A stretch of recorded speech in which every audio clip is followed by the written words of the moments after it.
Hello everyone, welcome back to my channel. तो मैं आज आपको 11 नवंबर के द हिंदू के शॉर्ट नोट में आपको क्या क्या मेंशन करना है ये बताने वाली हूँ। चलिए देखते हैं। तो पहला हमारा है करंट अकाउंट डेफिसिट से रिलेटेड। तो इसमें क्या है, रिडक्शन ड्यू टू, ठीक है।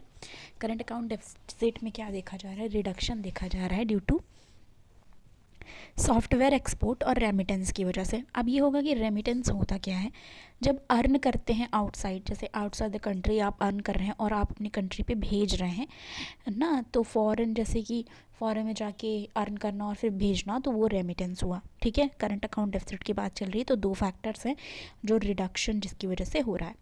दूसरा, current account include net income including interest and divides transfer like foreign add, ठीक है। तो करंट अकाउंट जो होता है वो इंक्लूड करता है जो नेट इनकम इंक्लूड करता है, इंटरेस्ट होता है जो, और डिविडेंड्स होते हैं, और ट्रांसफ़र जैसे कि फॉरेन एड, ठीक है।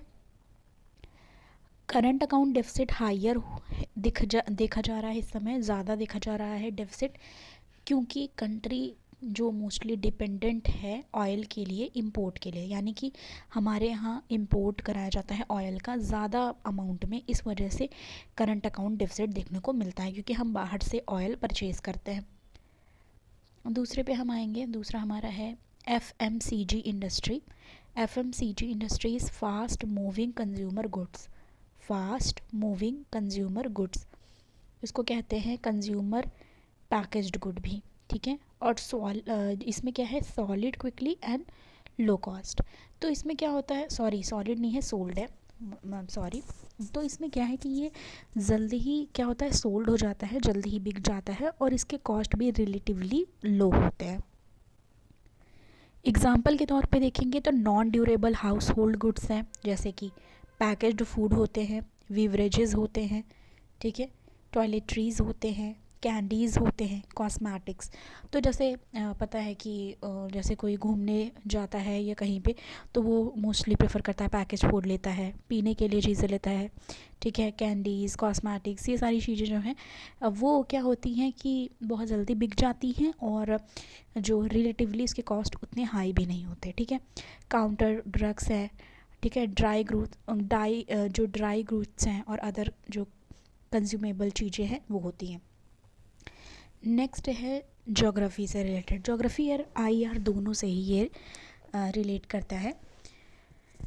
इसमें है रशिया विड्रॉल फ्रॉम खारसन। तो रसिया ने विड्रॉल करने का अनाउंसमेंट किया है खारसन रीजन, जो कि यूक्रेन में है, जो कि यूक्रेन की जो एक प्लेस है वहाँ पे जो रशिया है उसने विड्रॉल यानी कि वहाँ से हटने का फ़ैसला लिया है, अपने ट्रूप्स को हटाने का फ़ैसला लिया है। खारसन देखते हैं क्यों रीज़न ये इम्पॉर्टेंट है।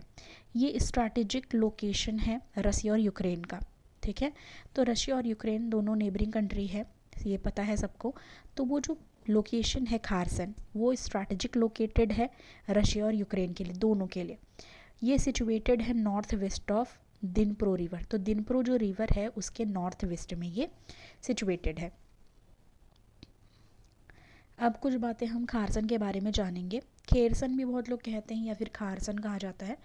तो इसमें है strategic location for Russia and Ukraine, ये हमने देख लिया।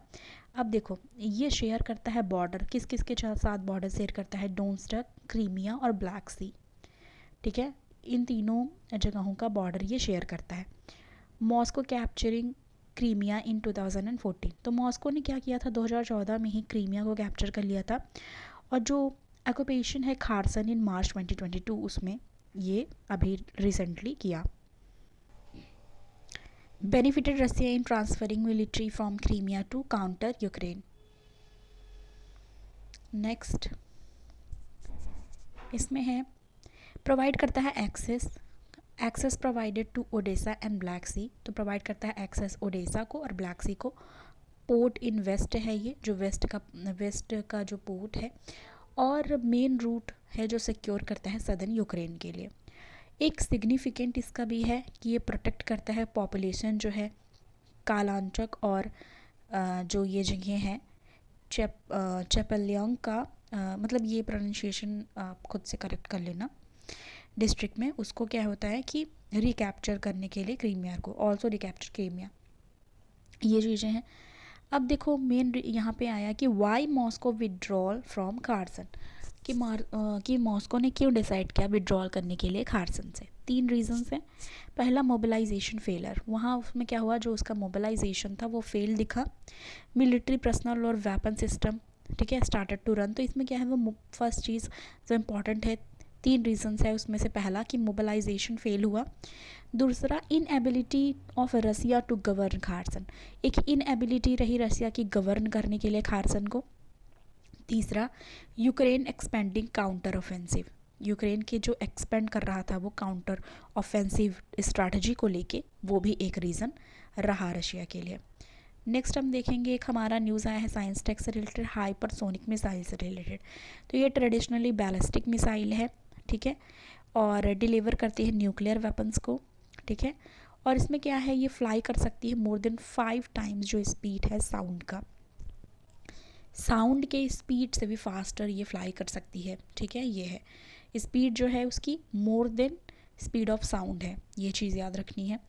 3 टाइप की हाइपरसोनिक मिसाइल होती है, arrow ballistic hypersonic missile, glide vehicle hypersonic missile, cruise missile, 3 type की हैं।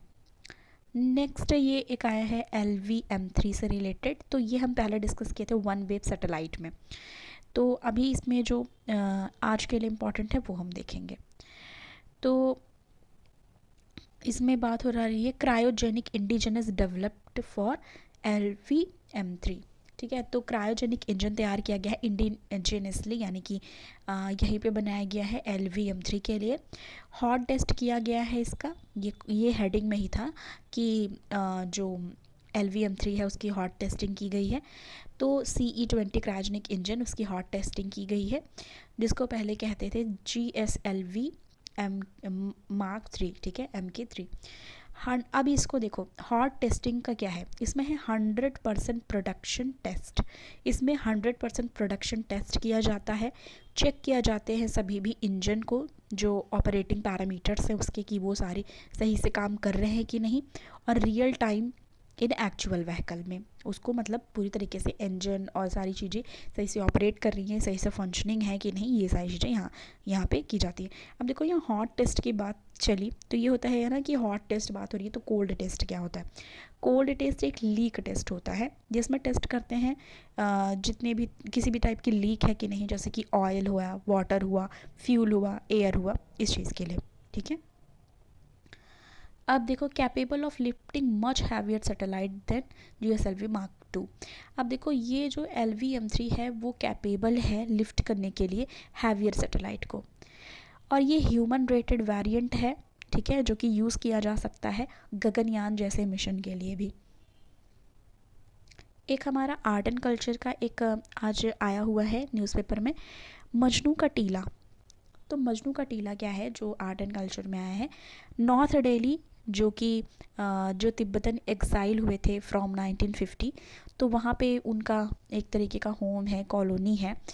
तो वहाँ की बात की जा रही, तो वहाँ पे एक गौरसे सेलिब्रेट करते हैं वो, एक part of white Wednesday routine है ये, ठीक है, part of white Wednesday routine है। जिसमें क्या होता है, इसको पहले गौरशे को एक्सप्लेन किया गया है, गौर मतलब साइकिल एंड गौरशे मतलब डांस, यानी कि जो डांस होता है सर्कल में। मजनू का टीला जो जगह है, जो कॉलोनी जहाँ पे लोग रहते हैं, वहाँ की बात ये की जा रही है। तो वहाँ पे डांस परफॉर्म किया जाता है, तिब्बतन लोगों का है ये, मैं यहाँ पे लिखी नहीं हूँ, यहाँ पे आप मेंशन कर लेना, तिब्बतन लोग परफॉर्म करते हैं, ठीक है। हाँ मैंने लिखा है तिब्बतन जो वहाँ से है, तो ये आप जान लेना कि ये तिब्बत से रिलेटेड है, तिब्बतन पीपल से रिलेटेड है। अब यहाँ पे क्या होता है, ग्रीपिंग सर्कल डांस, एक सर्कल में डांस करते हैं, ठीक है, वहाँ पे। और ये चीज़ जो है, उस दिन वो लोग तिब्बतन फूड खाते हैं, एथनिक वियर्स जो तिब्बतन का है वो पहनते हैं, और वहाँ पे वो सेलिब्रेट करते हैं। तो ये चीज़ यहाँ पर जो है वो न्यूज़ में है।